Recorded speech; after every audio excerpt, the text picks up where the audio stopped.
Well, hello everyone. This is Fadi, and we have an amazing guest with us here in our Let Us Reason show. Of course, joining me here as a co-host, as always, is our brother Alex Blagojevic. And the guest that we have with us here today is no other than Lieutenant General Michael Flynn, who, of course, was the National Security Advisor for President Trump and served also as the director of the Defense Intelligence Agency known as DIA, and as the senior, of course, military intelligence officer in the Department of Defense. He also is the founder of the Flynn Intel Group, which is a commercial, government, and international consulting firm. And we are so honored, of course, to have you here with us, General.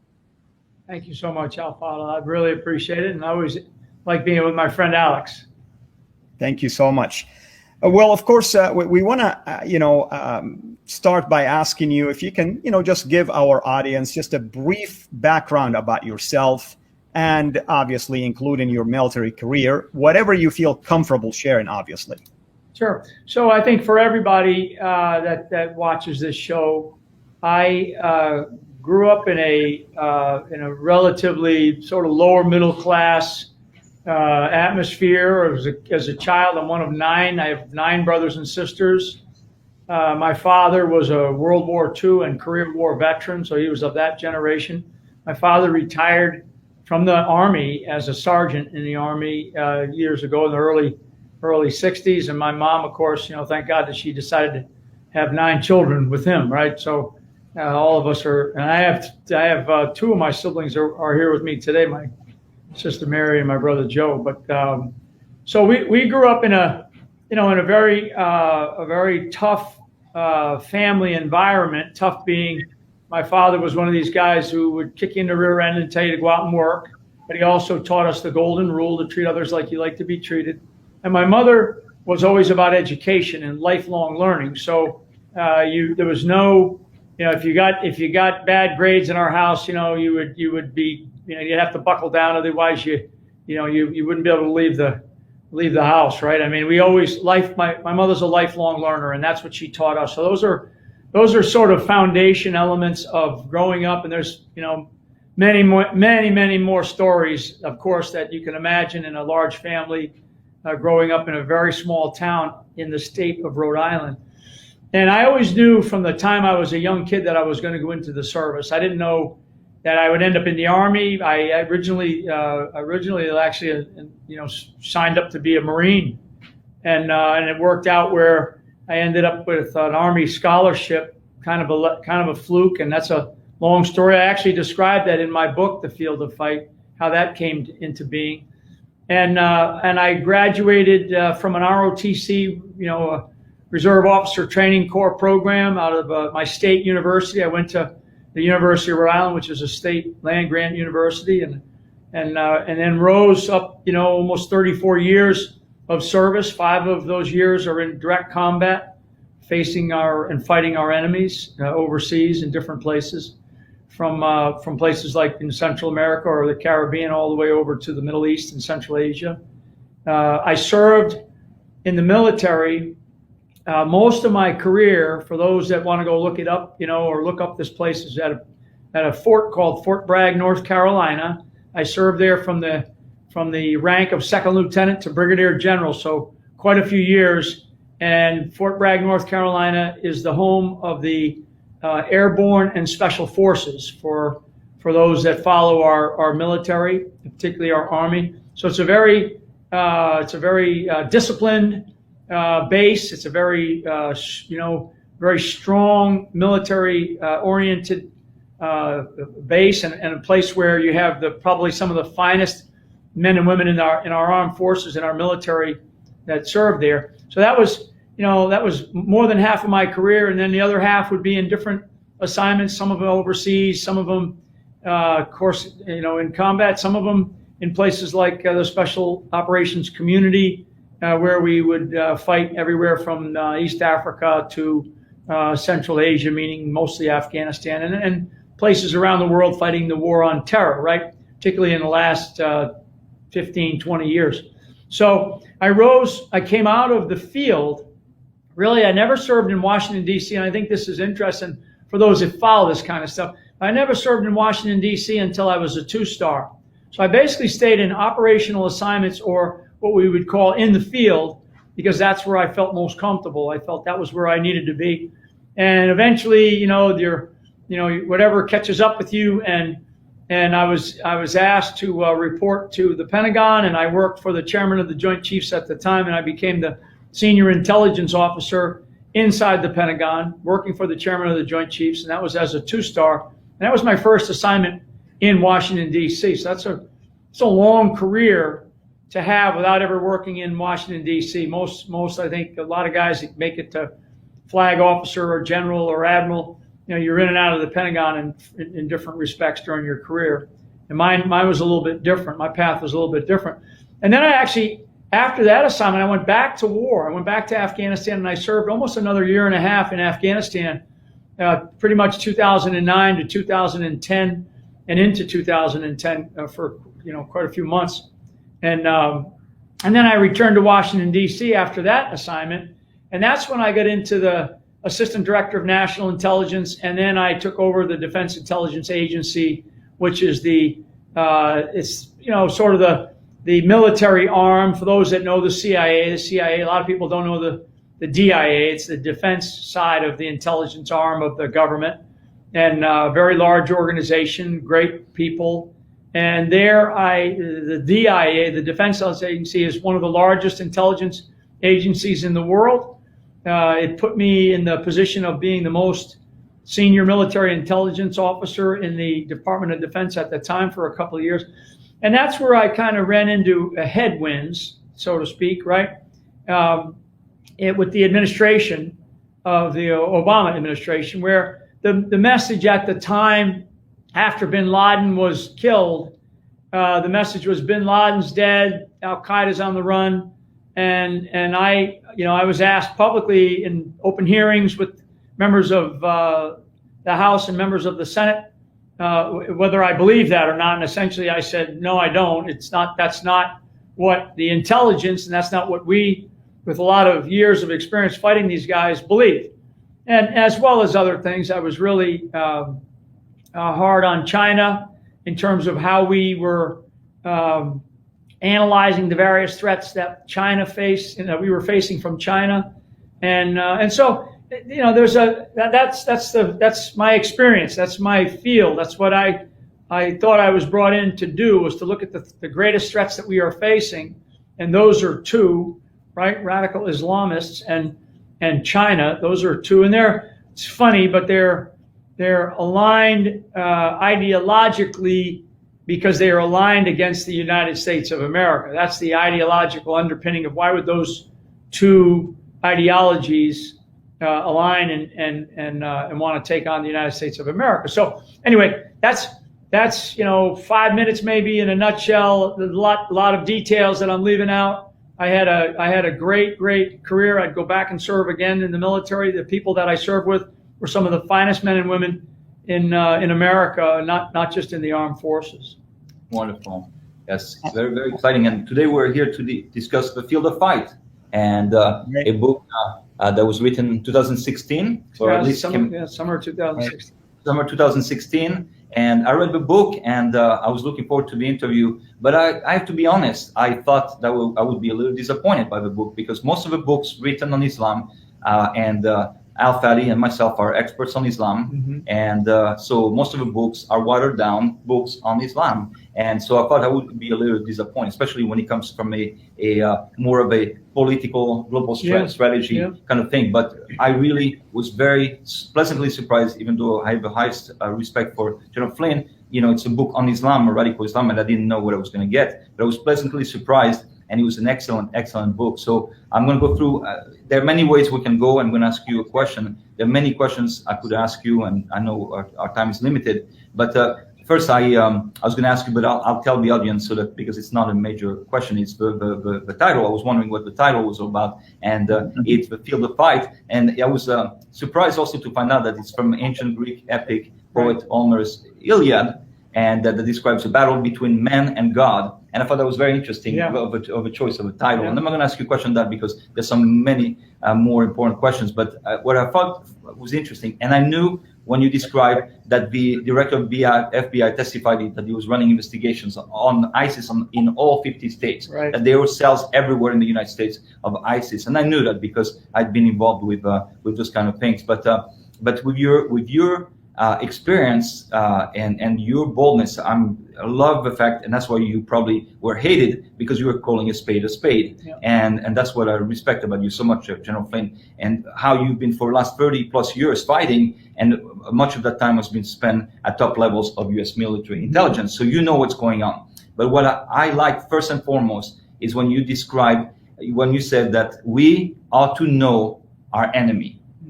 You cannot fight an enemy that you don't know. Right. So you have to get in their minds. Now, for Al-Fadi, it's a little easier because he used to be a radical Muslim from Saudi Arabia, so he knows how radical Muslims think. For me, it was a little more difficult because it's foreign to me. I never thought in that matter, so I had to go back to the sources and try to understand what Islam was teaching at the core. But the first question I have for you is that yes, you have to understand your enemy. But what is really worrisome for me is that what's going on in our intelligence, what's going on, and you're talking about how people don't want to be facing and admit who our enemies are, and they don't want to describe them as who they are. So could you elaborate on that? Yeah, I mean, I think that what has happened over time is this. You can say it's a desensitization. I mean, it's desensitizing our culture in the United States of America to call a spade a spade. It's desensitizing to say, well, look, this ideology is not so bad, and it's not about anti-Muslim.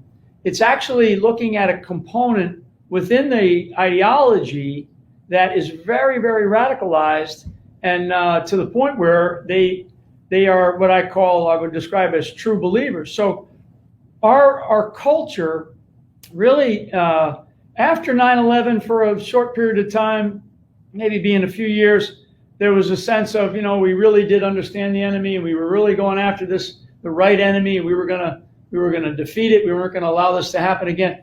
But then as more people began to come into the government, and this is really, I would say, to use a military term, the infiltration of a culture of people, particularly during the Obama administration, that actually would have extraordinary levels of influence in our country to be able to shape policy, to be able to shape the messaging that we were then starting to have to repeat in government, and then of course repeat in our education system and repeat in society writ large.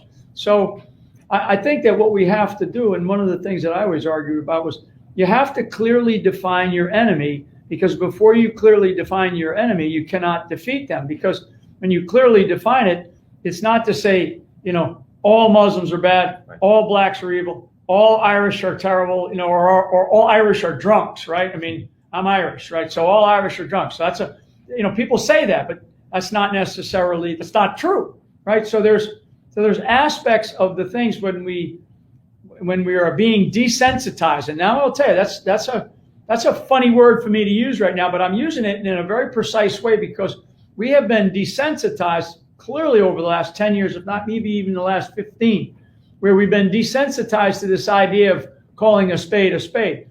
And why have we been overseas for so long? We're overseas not to stand countries up, although that's what it turned into. We were overseas to fight an enemy that we were trying to ensure would not create bases and hubs to attack our country again, right? Or we were overseas to maybe learn and share the fact that we're not that bad, and to learn about the various cultures. So we know that there are Saudis or Moroccans or Libyans or Syrians or Iraqis, you name the Muslim world. Like in my book, I address Egypt, and I address the president of Egypt as somebody who stood up a little bit, and he gave a great speech, and he talked about what the problems are in the Muslim world, and so I think that what we have to do, and what I talk about, is that, one, you got to define your enemy very clearly, and then you've got to decide how to defeat that enemy if you're going to fight them, if you're going to physically fight them. And now we move from being physically engaged to the point of being, where we had big forces over in Afghanistan or Iraq, where we're actually conducting combat operations. We're now in this ideological engagement. And I feel like the culture shift in the country is actually moving away from what I describe in the book, The Field of Fight. And that shift is happening because there are influencers that are inside of the United States of America. They learn from our weaknesses, right? They clearly defined us. They clearly defined us as an enemy, right? As an enemy.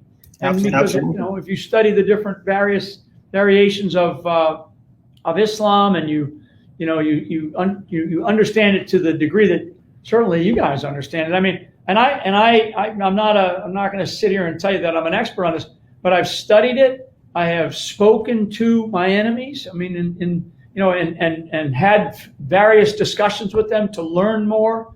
And I find where we, sort of 60,000 foot level, Al-Fadl, we can't solve all the problems of the world. What we have to do is we have to look at what problems we can solve. And the one thing that we can solve, and that's what I sort of big picture address in the book. If we don't decide that there is an element and there are ideologies that are against our way of life, clearly, communism, radical Islamism, fascism, imperialism over time, if we don't clearly define those and understand that they are trying to attack our way of life, then we're always going to continue to have these problems. And as I've said many times, we're going to continue to find ourselves participating in war or participating in conflicts that just seem never ending. And we have to, not only define it, but we have to push the burden to where it belongs. And that's why I address in the book, not only understanding our own foundations as a nation here in the United States of America, but also for the Muslim world, because I know that a lot of Muslim leaders read this book. I know that that Al-Sisi in Egypt read it, because I address what he says, and I address what ideas we talked about in the times that I was in the military, and I was going around talking to some of these world leaders, really. And my thing is that there is a need in the Muslim world for the Muslims to solve these problems, right? That's the real need. That's the real, and I think that if they do, and that means that some of these leaders are going to have to take a different path. They're going to have to stand up in a different leadership role, and they are going to have to work together. And it's not all about us, the West, or us, the rest of the world, taking from these societies. It's actually about giving these societies, not giving them things, but giving them the time and the room to be able to, fix some of their own issues, right? I mean, one of the things I talk about in the book, and it's been a while, I talk about, where did language get created? Where were books written about? And I talk about in I think it was whatever year it was, 2015 or 2014, where in Spain they had written more books than the entire Muslim world had written in 1,000 years. I mean, stuff like that, right? I mean, so this was the seat of knowledge, right? That part of the world it's where some great books came from, right?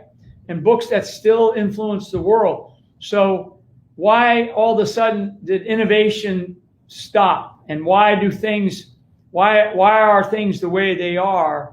And that's because there is an element in the societies that have shut down the ability for their people to be able to thrive. And that's a big statement. That's a very strong statement to tell kings and presidents and in some cases dictators what their problems are in their society. But I really believe that. I believe that if they allowed their societies to thrive differently, that they would find themselves as a seat of more international power rather than just a place where we're going to go fill up our gas tanks, right? And I use that in a pejorative sense, that last phrase about filling up the gas tanks, because when the American people, particularly America, when Americans think about the Middle East, they think about oil, right? So that's the whole reason why we're there. We're there to get oil. Well, if that's the reason, then that mindset needs to change. And the only people that are going to change that are the people in the Middle East. The people in America aren't going to change it, because maybe that's true. I don't think it is. I think that there's a lot of other things that can come out of there that are positive, good things for the world. But it's only if the leadership of these countries, of these nations, figure out how they want to operate. And I use the word thrive. I want them to thrive. And I want them to lead. And I want them to be part of the nation of nations. So when we talk about different things and we're able to accomplish them together, so that's out of one side of my mouth, and I'll get off my soapbox here. I'll follow in a second. One of the things I address in the book is the aberration of peace. I say that war is the norm in human history. War is the norm, and peace is the aberration, right? Peace is not normal. And people look at me when I say that in audiences around the United States. When I talk about that, they'll look at me like, "Oh, you're crazy." And I say, "Well, we've been at war for 20 years in this country. We just walked out of Afghanistan after the first 2 decades of this century. We've been fighting in Afghanistan. Now, maybe it's not tank-on-tank battles, but we've been fighting. People have been dying. The societies have been decayed because of the war. And the United States of America has been at it for 20 years. We still have forces in Iraq. We still have forces in other parts of Africa. So war is the norm for societies, for human history, and peace is the aberration." That's a sad testimony to human history. But that's how things take shape. And it doesn't mean that it's good or bad. That's just the reality. Maybe there's places where there's a sense of peace, but after a while, if you take it for granted, like I tell people today, Al-Fadl, about the United States of America, my generation, which is the generation after the World War II, greatest generation, right? My generation has taken our freedom for granted. And we are now in a place where our peace is at risk, right? Our peace for how we are as Americans, freedom-loving, being able to follow our Constitution, being able to follow our Bill of Rights, being able to follow our Declaration of Independence, and being able to follow our hearts, to do the things that we want to do to thrive. That is all at risk. And when that's at risk, that means that tension rises and uncertainty rises, and a sense of fear in a society rises. And I think that that's a dangerous element. Those are dangerous elements to interpose into a society. And that's happening to us. Everybody knows that. Everybody can feel that. Internationally, people that are paying attention to the United States of America know that. And particularly this idea that there is a sense of fear in the society here in this country. And because people are uncertain about what's happening and what's going on, and did this get stolen? Is this guy really the president? Or what about this policy? I mean, everything. And people begin to develop a level of uncertainty.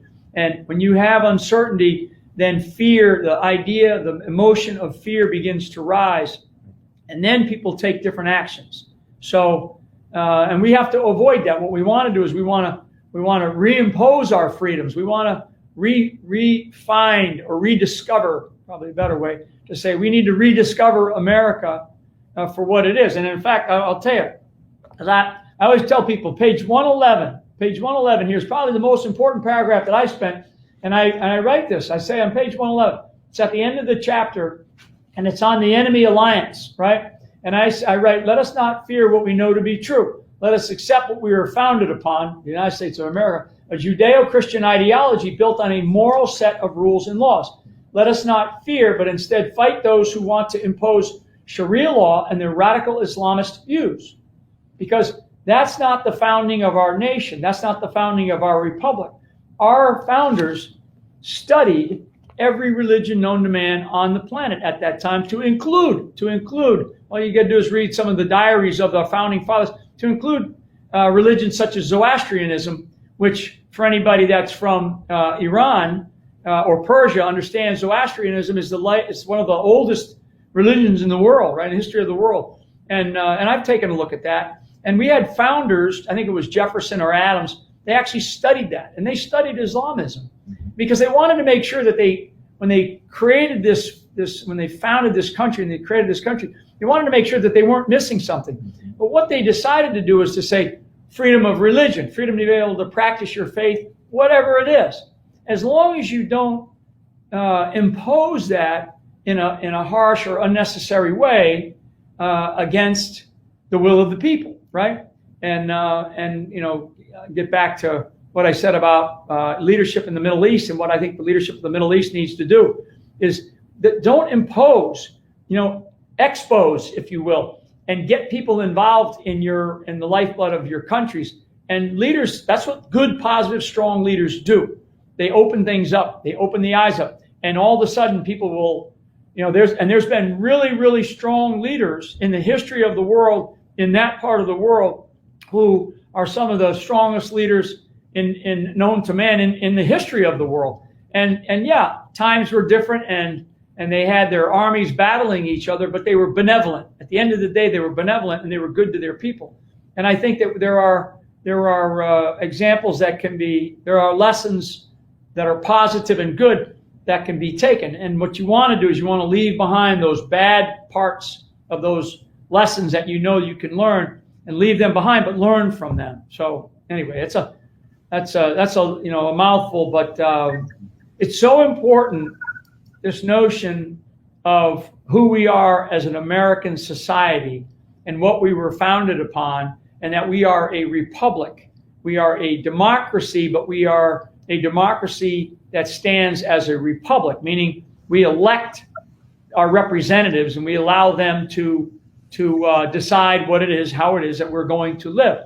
When you begin to take for granted those people or those freedoms, then they will run away on you. These elected leaders, they'll become corrupt, right? And there's many, many examples in history, in human history, about republics that fell and collapsed, and they no longer exist. And so I always ask the question, I'll ask this audience, to answer it for yourself and to have the conversation in your homes. Is the United States of America waxing like the moon rises, or is it waning like the moon sets? Where are we in that transitory period of time of human history? And I want to believe that we're still rising, but we are at a very, very historic transition point. Now, how many years does it last, and are we able to shape it a little bit so we can maintain the freedoms that we all enjoy? All of that is at risk. Yes. Absolutely. And I'm so thankful for your insight, of course, and you come at it from various angles at a much deeper level than myself. But I'm like you, being a former Muslim with a jihadi mentality, and I appreciate the fact that you're saying you don't want to use a broad brush and just say all Muslims like that. Even say there are some Muslims who are disturbed by what the jihadis are doing, and my concern is that how can our intelligent officers, or at least most of our officials who are very intelligent people, overlook the ideology? It's an ideological battle. It is not just a group of people that you can defeat and somehow this whole thing will be put to rest. It's an ideology that's existed for 14 centuries, and it will continue to exist, and nothing is going to stop it. It'll never go away, and I don't use the word never all that much, but this is an ideology. It's like Catholicism or evangelical ideologies in the faith-based communities, right? It's like communism or fascism or imperialism or you name it, ism. And so these are not, they're never going to go away. But what you have to do in this country to sort of speak for ourselves in the United States of America, we have to stick to what has worked for so long. And that means that we do have to accept the various, atheists, right? I know a guy that I talk to routinely who I know is an atheist, and we talk about it all the time, and we debate, but he's a friend of mine because he's got an analytic mind that is so strong, so powerful, and I cherish when he wants to talk to me about something. I cherish his analysis about whatever the issue is. And he's an atheist, right? I don't like disavow him. I don't think any. In fact, I like the guy. He's a friend of mine. So and it's like Muslims. I have very, very good friends who are Muslims, very good friends, and because they offer, and particularly in the United States, they offer a not only shrewdness in the business world or in the military world, but they also allow a conversation to be had that's more legitimate. It's like this conversation that we're having right now. I do think that what has happened is there is and I say this. I think I already used the word infiltration. There is an infiltration, and it is enabled. It's enabled by a political class in this country that allows this infiltration to occur inside of the fabric of our government. So that's one point, one aspect of it. The other is that it's also an acceptance, and then it's sort of you're going to direct elements of our government that you must do the following things, right? You must adhere to these rules. You must teach this thing, right? And it's almost like you're forcibly telling me that I have to accept something that I know is just, when I look at it for myself, right, with my own free will, and I study it, I'm like, wait a second, this is not what our country is based on. It is not what what is right? It's not. It's this sense that this is not. Why are you forcing me to have to examine something just because you're acting as though let's like what everything, and I'm sort of alluding to everything going on with critical race theory and the Black Lives Matter, but also it's the same thing with the sort of, particularly in the military, some of the chain teaching that was going on to basically say, no, you must accept this. You have to accept this. And I'm thinking, wait a second, why do I got to accept it? I mean, and why are you forcing? It's like I tell people, I don't wear my religion on my sleeve because I'm not going to sit here and tell my buddy Alex that I'm not going to say, oh, you need to be a Catholic. No, and this is the way, and I'm not going to start preaching to him because you get sick of it. I get tired of it sometimes when people come to me and they're showing their religion so much where you kind of get, you're pushing it on me. Don't push it on me. Religion is a very sensitive issue, and health is a very sensitive issue, right? My health conditions, about how healthy I am. Your financial situation is a very sensitive issue. So yet in our government, we find our government in some aspects, particularly in different administrations, and this would be one of them right now, it's like you're forced to accept it. And whenever you force somebody to do anything, it never turns out well. It doesn't turn out good. And it's unnecessary. You shouldn't have to be forced to like something. You should like it because it actually is a good thing, right? And so you meet people. It's like I tell people a lot, be careful when you're asked for money from an entity or a thing. Go find out who are running these things. Go see the person. Go meet the individual. Look at what's inside of them. Look at what's in their heart. Look at their actions. Look at their words. And we're way imperfect. I mean, I know. It's like, as much as I've talked about different things, I know I've said some things that were probably inappropriate, and it's not. I mean, yeah. So if I did, then I apologize. I mean, we're all sort of sinners and we're imperfect, but that's not the point. The point is that don't force this on me, and we tend to do that in our government with certain aspects of ideologies, particularly right now. This is happening, and it's trying to disrupt the fabric of a free society for people who are free-thinking people.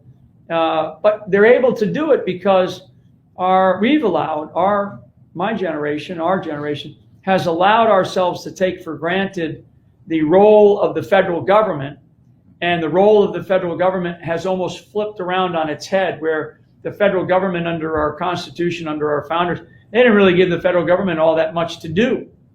They really didn't. They gave individuals a lot to do. They gave states rights a lot. They gave us a lot for states to do. They didn't give the federal government that much to do.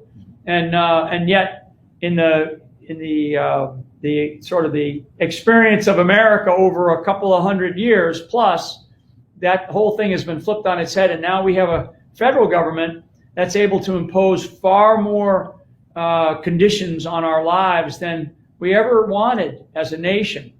And people are starting to feel it, and everybody is starting to wake up to it.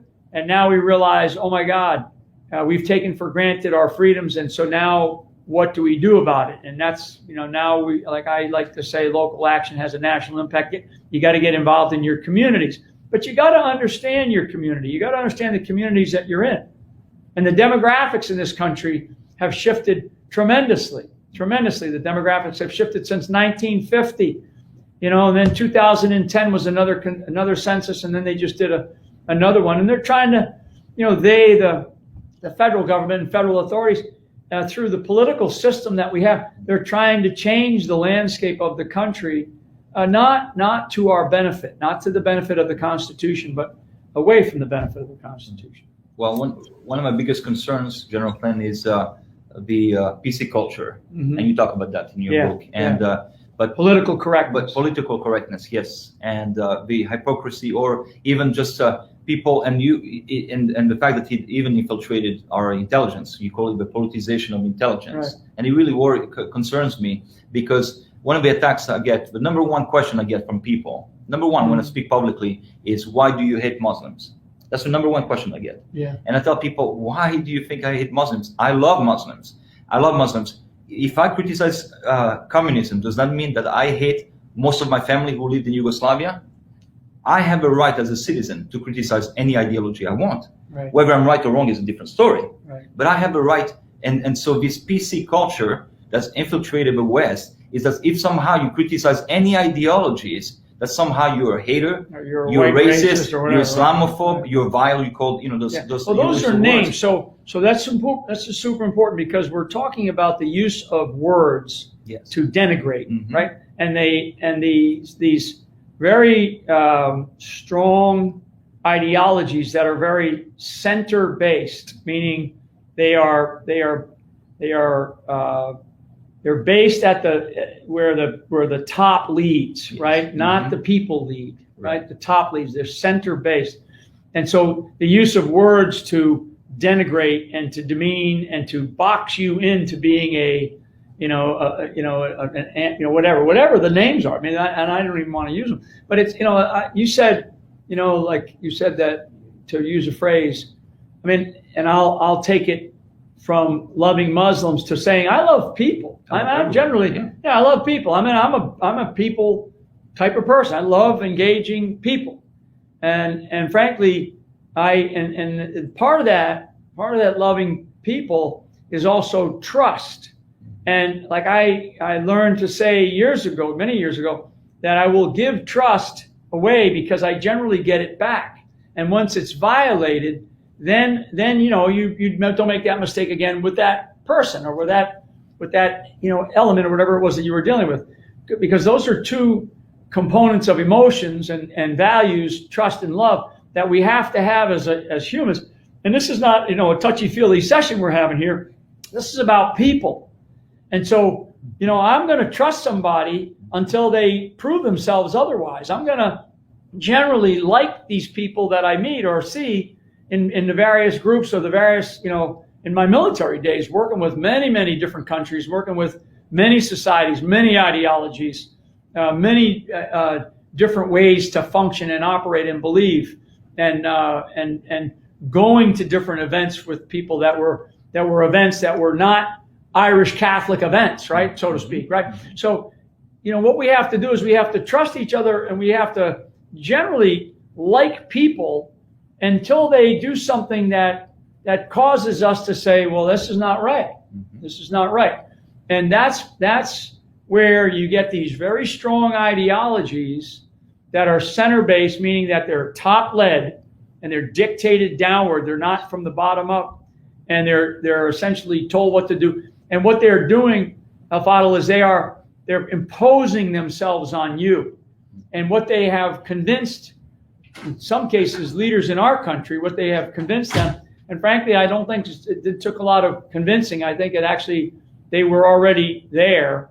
But what they have been able to do is they've been able to convince our leaders to impose these things on us, right? Those of us that just want to get along with people, right? Work together, treat others like you like to be treated, the golden rule, and just be a good person, right? Be a good person. But we get imposed by these quote unquote these leaders in our country who say, no, you're a bad guy because you have a bumper sticker on the back of your car that just so happens to be a replica of your state flag, and you're from one of these states that still carries the Confederate component of the flag on the state flag. So now what they want to do is they want to change the state flag. Or if you have that bumper sticker on your car, they want you to remove it because it's like, wait a second, this is a free country. I can put out. And this is not to say anything about what people believe or don't believe. This is to say that we have an imposition and a theft of our rights and our freedoms being had today like we've never seen in our country before. And everything that we're talking about with all this stuff that I do describe in this book, The Field of Fight, everything that I'm talking about is actually, it's like I wrote this book from 2015 to 2016. It was published in 2016. But if you read it today, you'll go, oh my God, this is still going on. And then actually with this current situation that we're in, the situation is actually growing worse. It's actually getting worse because they don't follow the idea that we just have to work things out, and let's not be politically correct, right? Let's call a spade, to use Alex's phrase at the beginning.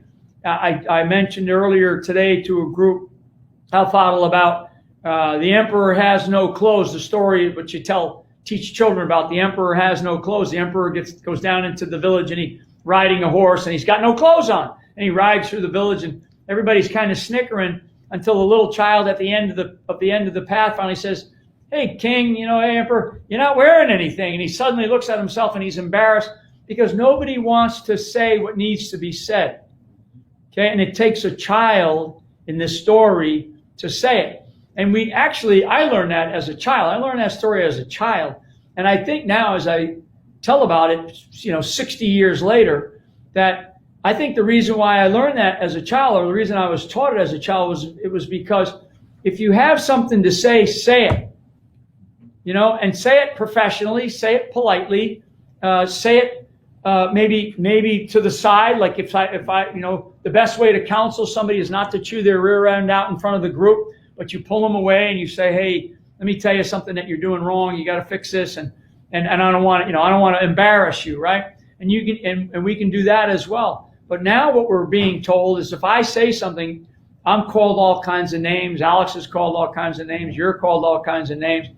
And the media in our country just picks up on it and carries it as though that's who you are. And then some number of people, some percentage of people, they believe it. They believe that, that you're a racist, right? That I'm an Islamophobe.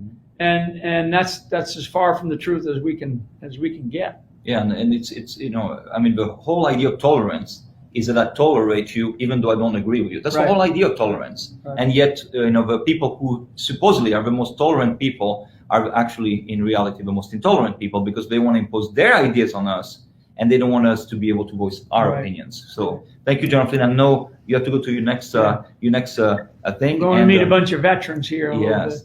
Al-Fadl, it's great to see you. Thank you, my friend. Great to see you too. Thank you so much. We would love to have you again to continue this discussion. We recommend to people, of course, to buy this amazing book. It's a New York Times bestseller called The Field of Fight: How We Can Win the Global War Against Radical Islam and Its Allies. And I encourage everyone to really get a hold of it. It's a small book, easy read, but it's succinct, straight to the point.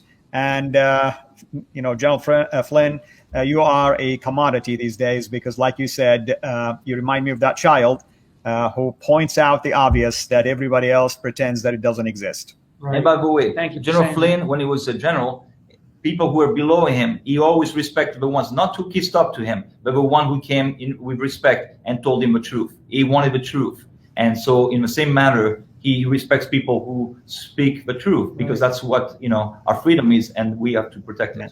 And those people will always be attacked. They will always be attacked. So for those people that watch this show, Alfaro, that are part of your subscribership or your audience, I mean, you know who you are out there, because you're like saying, yes, that's right. I always try to tell that at work or in my family or in our situation.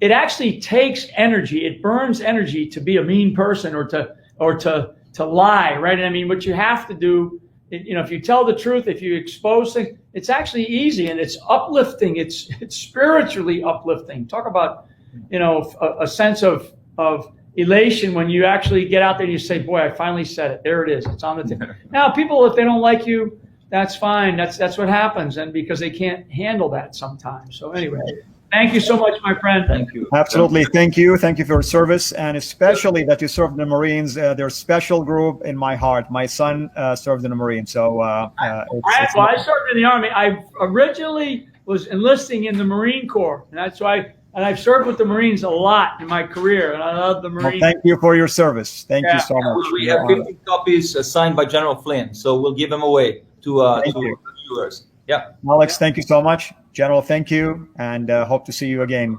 Everyone, hope you've enjoyed this show, and I'm sure you've learned a lot from the wisdom that was shared here. Blessings to all of you. Take care. God bless.